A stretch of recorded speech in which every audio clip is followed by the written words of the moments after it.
Hey everybody, I'm Mr. Mike. I belong to Mrs. Moore. All my nieces and nephews call me Uncle Monkey. That's pretty stupid, huh?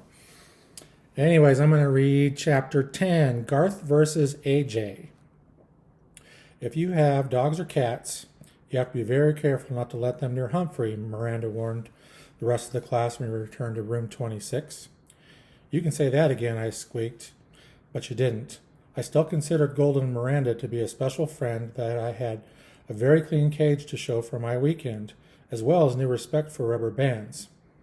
But I also decided that even though Miranda is practically a perfect person, I was not in a hurry to stay with her again. AJ raised his hand and Mrs. Brisbane called on him. May I have Humphrey this weekend? We don't have a dog or a cat, he bellowed. Lower your voice, AJ. I'll let you know on Thursday. There may be other students who want Humphrey as well. At least half the hands in the classroom went up as kids started shouting, Me, me! I was quite flattered, but for some reason the whole subject seemed to make Garth mad. Within minutes he shot a rubber band at AJ. Ouch! AJ complained loudly. When he told the teacher what had happened, Garth denied it. Humphrey did it, he said. Gail giggled. Mrs. Brisbane did not. I don't believe a hamster can shoot a rubber band, she said sternly. A lot she knows. The next day, Garth stuck his foot out and tripped Art as he went to sharpen his pencil. I didn't do it. He's just clumsy, Garth protested when Miss Brisbane angrily scolded him. That same day, Garth pushed Gail at morning recess. He spent afternoon recess inside. Garth Tugwell, you're halfway to the Principal Morales' office right now. Miss Brisbane sounded really angry. Garth just shrugged his shoulders. On Wednesday, Garth sneaked back into the room while Miss Brisbane went to the office during recess, and he headed straight for my cage. The two of us were all alone in the room. Hello, Rat. Why don't you just run away? Then nobody would take you home on the weekend, he said. He opened my cage door and grabbed me. You'd like your freedom, wouldn't you, Rat? He set me on the floor. My heart was pounding. Thump, thump, thump. Go on, Rat, skedaddle. He gave me a little push with his hand. I scampered under the table. I wanted to say something, but the first time ever, I was scared squeakless. Have fun, he said, and in an instant he was gone. I was pretty confused, for one thing. I didn't want to run away. I was perfectly happy staying in room 26 and having adventures on the weekend. Where would I go? What would I do? There was no time to waste. I scampered over to the cord that hung down from the blinds and grabbed onto it. Then I started the old swinging routine, back and forth, swinging a little higher each time until I reached the tabletop. Back, forth, back, forth, back, forth. Leap! There wasn't time to think about my queasy stomach as I raced into my cage, slamming the door shut behind me. Just then, Miss Brisbane returned. I darted into my sleeping house so she wouldn't see how hard I was breathing. I saw her look at the window, puzzled. She walked over to it and stared at the blind cord, which was still swinging. She reached out and stopped it with her hand, then shook her head and walked away. When recess was over and my classmates filed back into the class, Garth looked over at my cage, half smiling. But that smile quickly disappeared when he saw that the door was closed. He leaped out of his seat and looked at my cage. Howdy, I squeaked at him. Garth, please get back in your seat, Miss Brisbane told him. But Humphrey, he protested. Well, what is it? Miss Brain was getting irritated. He's in his cage, he said. Few of my classmates giggled, but not Miss Brisbane. In case you haven't noticed, he's always in his cage, Garth, she said. Now get back in your seat. Garth did what she said, but for the rest of the day I noticed him staring over at me. On Thursday, Miss Brisbane announced that I would be spending the weekend at AJ's house.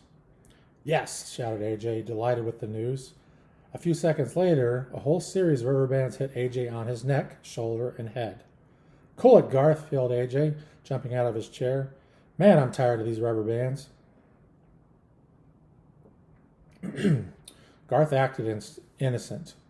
I don't know where they came from. They just could have come from anywhere. Garth did it, Heidi said. I saw him. Miss Brisbane didn't remind Heidi to raise her hand. but she did tell Garth to stay in during recess. Not fair, Garth muttered under his breath. When the bell rang for recess, Garth stayed in his seat. Miss Brisbane closed the door when all the other students had left and walked to his desk. Normally, I would have been napping at this time, but I was wide awake and wondering what that boy had to say. Garth, you've been acting strangely lately. You never got into trouble until 2 weeks ago. Now you're shooting rubber bands at people and disturbing the entire class. Can you tell me why? Your grades are slipping. Oh, Garth shook his head. No. Your grades are slipping too. Has something changed in your life? Garth slowly shook his head again. How about at home? Is anything wrong? Garth didn't shake his head. He didn't move a muscle. Should I talk to your parents about your behavior, Garth? Garth's face got very red. No, he said with a choking sound. Miss Brisbane moved closer and put her hand on Garth's shoulder. Tell me what's wrong. My mom's sick, he said. Real sick. Tears ran down his cheeks. I was feeling a little teary-eyed myself. How sick? Miss Brisbane asked. She lost all this weight, and when she was in and out of the hospital, and now she's just tired all the time, and... Garth didn't try to finish his sentence. Garth wiped away his tears with tissue Miss Brisbane handed him. That's why I can't take Humphrey home. My dad says we can't let anything bother Mom. Well, my little brother bothers her, and we let him in the house. Miss Brisbane smiled lightly. Humphrey's in a big responsibility, Garth. That's why I don't take him home. My husband's sick too. Didn't you know that? Garth shook his head. No. So I know what it's like. Listen, I'll make a few calls tonight. Maybe we can find a way for you to spend some time with Humphrey, she said. But he hates me, I squeaked. I'd like to, said Garth. Huh? I was confused. But you have to promise me that you won't disrupt the class anymore, Miss Brisbane told him. Is that a deal? Garth nodded. Deal. As you know, I'm very good at coming up with plans to solve human problems. Very, very good. But try as I might, I couldn't imagine what Miss Brisbane's plan to get Garth to get Garth to spend time with me could be. I was still trying to figure it out when Aldo arrived that night. Humphrey, my man, he yelled when he opened the door. I almost fell off my wheel. You are the most handsome, intelligent hamster in the world, and I'm the luckiest man in the world because I'm dating the most beautiful woman in the world. Aldo swept his way toward my cage and then lowered his voice. But don't tell anybody I said so. Not yet. After all, Maria and I have only been out 3 times, but, oh, what times we've had. He pulled up a chair and sat very close to me. And it's all thanks to the Moonlighters Club. And that clipping over there, he pointed towards the spot where the overhead projector once stood. And you. I know you had something to do with it. I just can't figure out what. Anyway, don't tell anybody, but someday I'm going to marry Maria. And when I do, I want you to be best man. Or best hamster, I guess. I really mean it. If you were a guy, I'd buy you a burger. He reached in his pocket and pulled out a little piece of foil. Instead, I got you this. He unwrapped a piece of carrot and put it in my cage.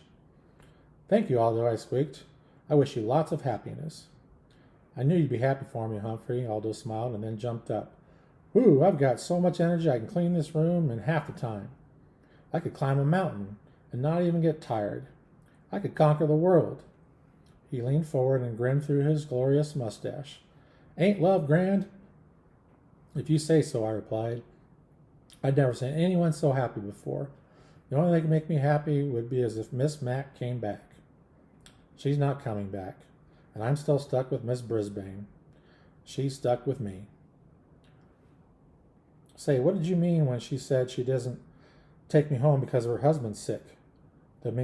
Did she mean she would take me home if her husband wasn't sick? I thought about it all night and came up with this answer. No, no, no. She doesn't take me home because she doesn't like me.